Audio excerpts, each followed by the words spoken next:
कि तुम ये हो, शत्रुओं से युद्ध करना है तुमको, इसी तरह से आज से तुम्हारा नाम ये है, नामकरण किया गया। उस जाति से उस नाम से वो संबोधित किए जाने लगे। पर जब उनका भी पतन हुआ, उसके बाद में फिर ऋषियों ने यज्ञ की और यज्ञ करके फिर और बची हुई जातियों से फिर चुनाव किया, उसका दूसरा नाम रखा गया। उस नाम से उसके कर्तव्य का बोध करा दिया गया कि तुम ये कर्तव्य तुम्हारा होना चाहिए, ऐसा होना चाहिए, वैसा होना चाहिए, शत्रुओं से तुमको युद्ध करना है, मुकाबला करना है, देश की रक्षा करनी है। उनके अंदर ऐसी हिम्मत आई, फिर वो उनका हिम्मत का पतन हुआ। तो 3-4 दफा इस प्रकार से मनुष्यों में से ही चुना गया, उनके कर्तव्य को बोध कराया गया। इसी प्रकार से जितनी जातियां बनी, ये जातियां सब मनुष्य मात्र हैं।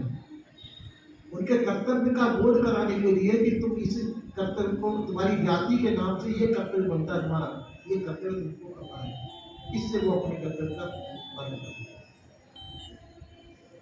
कभी कभी कोई परवश में होकर के करते थे, जिनके पास कुछ नहीं है तो मेहनती मजदूरी करने लग गए, जूते गांठने लग गए, बर्तन बनाने लग गए। उस नाम से, उनके काम के नाम से उनकी जाति पड़ गई। वो अपने आप को वो वही समझने लग गए। ये सब मनुष्य, जैसे एक पिता के 4 पुत्र हैं, 4 पुत्रों को अलग अलग कर्तव्य सौंप दिए गए। तुमको ये काम दिया गया, तुमको ये, किसी को खेती का काम दे दिया गया, किसी को व्यापार का काम दिया गया, किसी को और काम दिया गया। तो उसी नाम से उनको पुकारने लगे, पर वो एक ही पिता के पुत्र हैं। पहला इतिहास कहता है एक यदु कुल में एक राजा हुए यदु। उन्होंने जो है बड़े पुत्र ने आज्ञा का पालन नहीं किया, उन्होंने उसको जो है अपना राज्य का अधिकारी नहीं समझा। पहले बड़ा पुत्र ही पिता की गद्दी का अधिकारी होता था। छोटे पुत्र ने जो है पिता की आज्ञा का पालन किया, तो छोटे पुत्र को उन्होंने गद्दी बचा। अब जब बड़ा पुत्र जो रूठ करके जंगल में निकल गया, ये तो कुल क्षत्रियों का कुल था, और क्षत्रियों को कुल में जाकर के वो जंगल में निकल गया, और जंगल में जाकर अहिर जाती थी पशुपालक, उनमें जाकर के रहने तो वहां जाके रहना लगा। तो कुछ जिस वंश में रहने लगा 2-4 वालों से, तो वो अहिर कहलाते थे। उसमें वो यदु नाम उनको पड़ गया। तो यो करके जाति का नाम पड़ गया। इसी प्रकार से जातियां बनी। पर समझदार व्यक्ति को समझ लेना चाहिए, जाति जो है काम के हिसाब से, नाम के हिसाब से, कर्तव्य के हिसाब से जातियों का नामकरण किया गया, समय परिस्थिति के अनुसार। मुसलमानों के जमाने में भी जाति परिवर्तन हुए। अपने आप को बचाव के लिए उन्होंने कुछ अपना नाम रख लिया, अपने बचाव के लिए। इसी प्रकार पर बात है कि विवेक से सिद्ध होता है कि मनुष्य मात्र सब एक है, मानव मात्र एक है।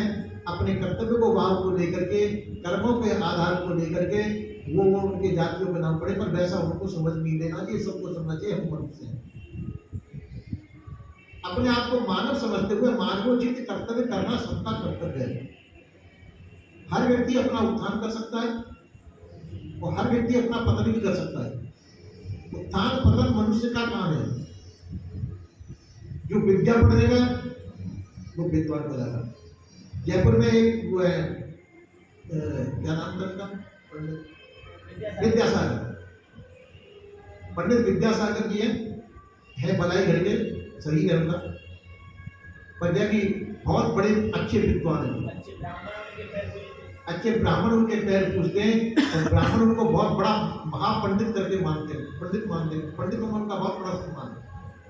जब तक हमारी ब्राह्मण जाति पैदा नहीं हुई, पर पंडित कहिए विद्वान व्यक्ति, जो विद्वान हो उसको पंडित कहते हैं। तो वो पंडित कहलाते हैं, बड़ा सम्मानीय उनका आदर है। हमसे मिलने के लिए आए थे वहाँ जयपुर में, केशवलाल जी के भाई है, तो मिलने आए थे, तो सर चाचा हुई उनसे। तो विद्वान मतलब पंडित किसी जाति विशेष का नाम नहीं है। पंडित कहते हैं विद्वान को, किसी भी जाति हो सकते। पहले भी बड़े बड़े विद्वान हुए, अन्य अन्य जातियों में हुए। इसलिए जाति जो माना गया ये मिथ्या, तो जाति के हिसाब से अपने आप को बात नहीं समझना चाहिए कि गुणों के हिसाब से जाति होती है। जिसमें जैसा गुण है, जिस गुण की जिसमें जो विशेषता है, वही उसका सम्मानित चिन्ह माना जाता है।